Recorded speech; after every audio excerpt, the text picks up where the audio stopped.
बिस्मिल्लाहिर्रहमानिर्रहीम। आज हम बना रहे हैं सूजी का हलवा। तो उसके लिए हम 1 कप सूजी लेंगे, उसमें हम 1 कप दूध का ऐड करके तकरीबन उसको हम 3 घंटे के लिए अच्छी तरह मिक्स करके 3 घंटे के लिए रख देंगे।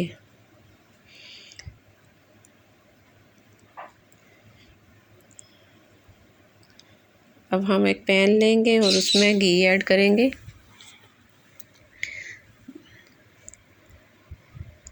अब इस घी में हम 1 कप चीनी डालेंगे। जितनी हमारी सूजी होगी इतनी ही हम चीनी का इस्तेमाल करेंगे। अब इसको अच्छी तरह हम मिक्स करेंगे ताकि इसका जो दाना है वो भी टूट जाए और ये अच्छी तरह मेल्ट हो जाए। तो चीनी हमारी मेल्ट हो गई है। अब इसका कलर चेंज हो गया है।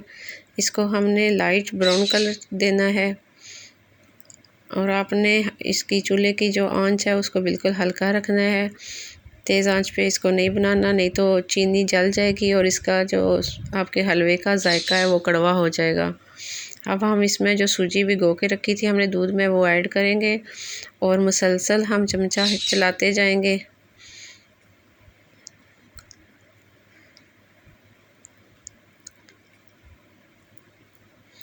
आपने इसको ऐसे मिक्स करना है कि इसकी जो गुठलियाँ हैं वो ना बन पाए।